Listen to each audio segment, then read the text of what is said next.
Thank you very much. Nice to see you. If you would just introduce yourselves, and we will try to speed up here a little bit. Okay. And on page I-61 in the budget books, and here is our municipal auditorium. Okay. Well, good evening, everyone. I'm Bob Sconium, General Manager for the Municipal Auditorium, and with me I have Christy Bailey, who is our Finance Manager at the Municipal Auditorium, and also I have a Chairman of the Auditorium Commission, Blake McDaniel. Glad to be here this evening before you. I want to start off with a little bit of a good note for us. This fiscal year that we are currently in looks like that we're going to have close to, either way, a break-even point. And that means our revenues are going to match our expenses, it looks like. It's not the end of the fiscal year yet, so we can't put it in the bank, so I put emphasis on that, but that is a good news break for us. And a large portion of that is attributable to our recent contract we had this fiscal year with Live Nation. They're a large nationally known concert promoter. They also have a contract with the Ascend Amphitheater. We entered into this agreement with them, and it's providing and showering us with a lot of concerts. To kind of give you an example, we've been doing averaging about 7 concerts a year. This year, we look like we're going to do about 20. So it's kind of a real plus for us and financial boost for us. So we're glad to have that. Also, so talking about this year's upcoming budget for 18, we're projected revenues about $1.5 million. We've asked for a subsidy about $350,000, and so we're looking at about $1.8 million for our revenue. Now, let me address the part about the subsidy. This year, it doesn't look like, if everything continues on course, we won't be touching our subsidy. This summer, we're going to be doing some major renovations to our back of house, our backstage area, and our loading dock areas and everything. So we're going to be very limited on our activity that we can put through the venue, so it'll affect our revenue. So we want to have that in place to be able to catch, just in case there's any lack of revenues there. So I just want you to all understand that. So this $1.5 million that we're going to be doing in renovations this summer is going to be part of what we addressed in the Live Nation contract. We had to be able to do some improvements to the venue, and of course we've got the seat renovation still underway, and it'll be completed this summer, but also we're going to be doing these backstage area renovations. So those funds were 4% funding, and so they were very much appreciated and approved by this body, and the auditorium is really looking forward to getting this project underway. So we hope that there can be some more renovation projects, and we will hope that we'll have those in the capital improvements project, which is coming out the middle of this month, that we understand. So with that, in closing, I just want to thank you for your service to our city and support for the auditorium, and we'll try and entertain any questions that you all have. Thank you. Councilman Mendez. Thanks for being here. So not quite to the end of the year yet, but you're thinking that it'll be break even without a subsidy for this year? That's what we're projecting, barring anything unusual, extraordinary that happens. All right, and remind me what the budgeted subsidy was? This year was $400,000. Okay, and well, that's great. Congratulations. First time in 20 years. Just want to say that. Yeah, at least. Yeah, 20 years. It's 2 decades. That's good. And I know we gave you a hard time last year. So, It worked, yeah. The budget for this next year has a $350,000 subsidy in it, and you're expecting to use that because you're going to be slow during the summer? Yes. Okay. We hope not to use it, obviously. We Right. hope to make up some of the lost ground throughout the fiscal year. But it's, as you know, in our business, it's cyclical. Some years I'm up, some years I'm down. It's the nature of it. Depends how often the president comes to town. Sometimes. Let me ask you this. The only other big change in the budget was a decrease in professional and purchase services. What's that change? Christy, you wish to address that. That was on you're talking about the low cap or no, the The only I'm looking at page I-61-4, and it's just under the line item professional and purchases services, down $67,000 year over year. That also has to do with the subsidy decreasing. So 50 of that's the subsidy decreasing. And since we're not getting that, the difference in our revenue will be going down because we're not getting that amount, as much subsidy. That makes sense. We're reducing our subsidy 50,000. So that's an expense line item. What are you guys spending $67,000 less on? It will be trued up during budget time. Yeah. During budget true up at the end of the year. I guess I don't understand. What kind of things are on that line item, professional and purchased services?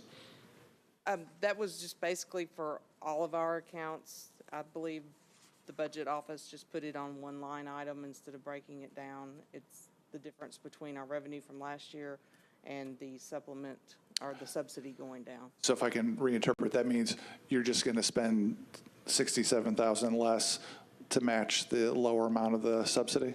That's correct. Yes, sir. All right. Thank you. That's all the questions I have. Thank you, Councilman. Councilman Schulman. Thank you, Mr. Chairman. Mr. Sconey, how many events did you all have this past year?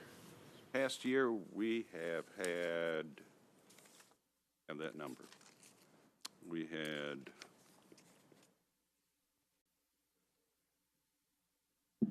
178 last fiscal year, and we're going to have 148 this year. And you have 9 employees? Yes. Pretty amazing. Well, thank you. So congratulations. They're a great group. I'm not going to say anything to jinx your this 20-year goal, but I certainly hope it works. We're gonna meet it. Okay, good. Last question is, I know that the OVC tournament is moving someplace else. It's moving, I won't mention the name of the city since they're leaving here. But chances of replacing things like that, can we get them back? Is that what we're working on? Well, I've got to make up for some extra revenue along the way, and we've changed a lot of our pricing this year with the added demand with Live Nation booking more shows on us. So we're doing a lot more flexible type of pricing and dynamic pricing for our events. So we hope to make up some ground there and increase the revenues. But yeah, that's a hurt. That's a hurt to our bottom line. There's no doubt about that. All right, hang in there. Good luck. Thank you. Thank Thank you, Councilman. Councilman Withers. Thank you for pardon me. Thank you for recognizing me, Mr. Chair. Mr. Sconey, I'd like to ask a little bit more about the concert bookings. Okay. If you live anywhere east of downtown, whether it be East Nashville or I'm even hearing up into Inglewood and Donaldson, you know, we do have Live Nation that's been booking at Ascend Amphitheater, and most of their shows don't cause any disruption to the neighborhood, but when they do, the council members really hear about it. And I've been working with Jim Hester and folks from Parks to try to sort of monitor that sound for going on about 2 years now, and we've set decibel limits in place at the property line, and when constituents start calling and saying, I can hear it from my house miles away, park staff actually go out and take measurements out there.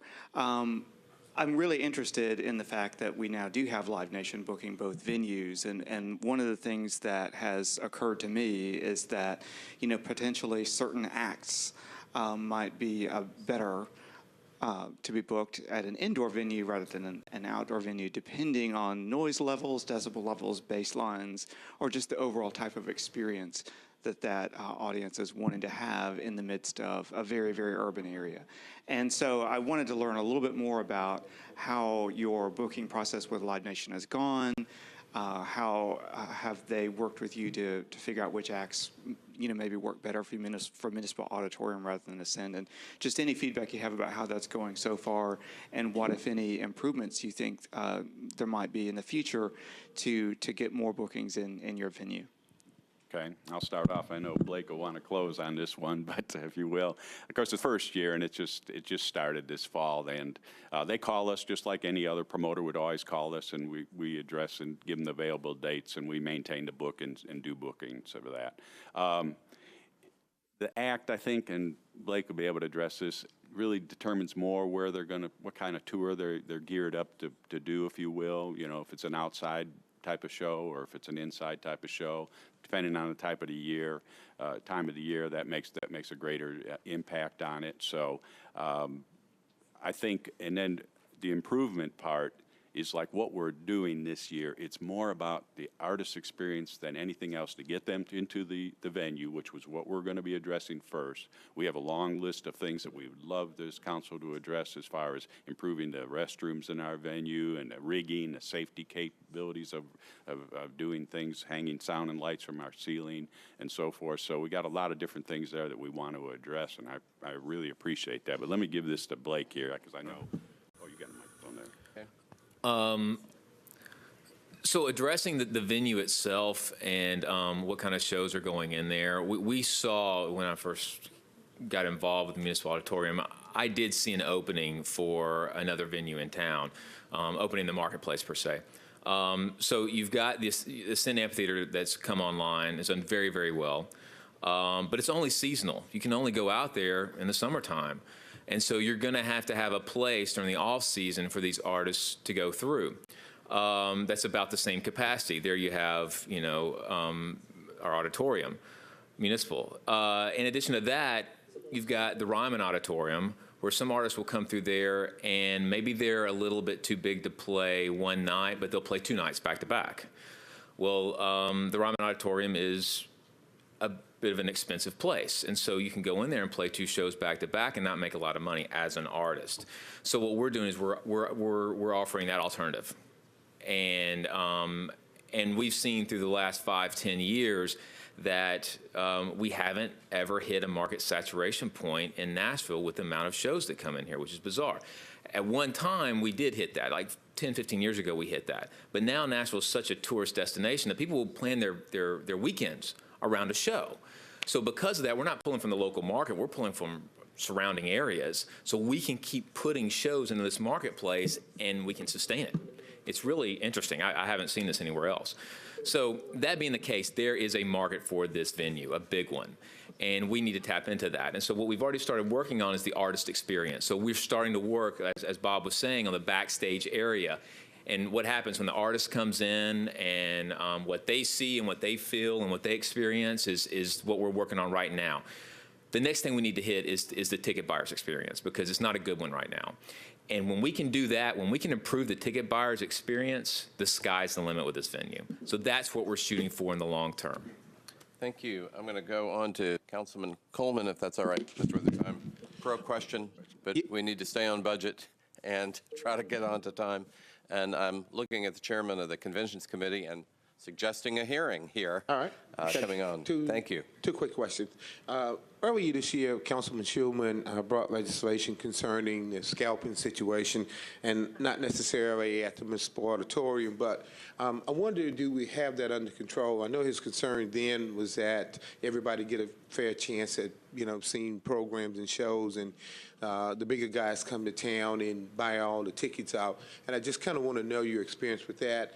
The second thing I'd like you to address real fast, you're one of the few people one of the few departments that have come before us and haven't asked for a staff increase. And this is certainly an area where I think we could, because if you had an extra guy or gal to put them on the road and to recruit year-round to make up for the areas of the OVC tournament not coming back, as opposed to just sticking with 9. And had you thought about asking for someone to put out there on the grand circuit to go around to the other major cities, saying competent size, to make sure that we're being competitive with our older style building, Municipal Auditorium? And I proctor the bar over there twice a year, and I see how well you guys keep up with it, and I can appreciate the nostalgia of the building. But certainly we're not going to be able to keep pace with the other auditoriums in the city and the other competition if we don't get out there and compete and show our uniqueness. So, 1, the scalping situation, if you can address it from your angle.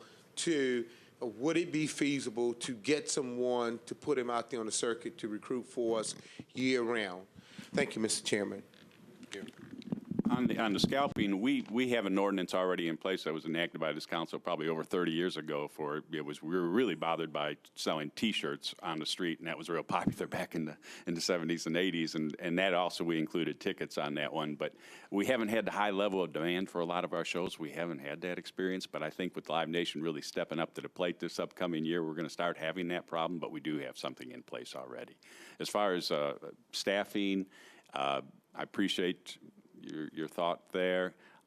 We probably could use an extra hand, probably more on the operational side, more than anything else.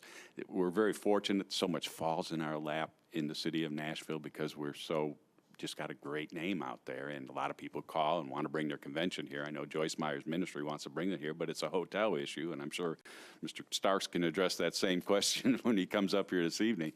But so we got that issue. So some of the events we just can't host because of that. So, and we're having that same problem a little bit with OVC. There was a taint of that in there too, the hotel situation. But Blake? But I think it's very astute of you to say that we're missing that person. Without a doubt we are.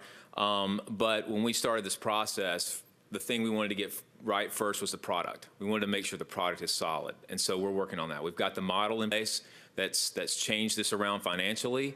We're getting our product solid in the next year or two. And then after we get our product solid, yes, we're going to come to you and ask for somebody that we can help sell that product. But we want to be good stewards of the money that's given to us, and we're not ready for that yet. But thank you. Thank you, Councilman. And Council Lady Johnson. Thank you, Chair Cooper. Mr. Sconey, on your events, when you gave the number 170 and 140 Yes. the next year, how many of those were private, like individual everyday citizens booking the space next to your museum at the bottom? I think there's a space down at the bottom on the side. How many of those were in the actual museum? Is that what you're asking? Right. Okay, there was, this fiscal year, there was 41. Last fiscal year, there were 61. How do people learn about that? Musicians Hall of Fame? How do they learn about booking that space? Because I attended an event. It was really, really nice, and I was not aware of that space until just recently. So how long has that been available for that space, and how do people find out about that?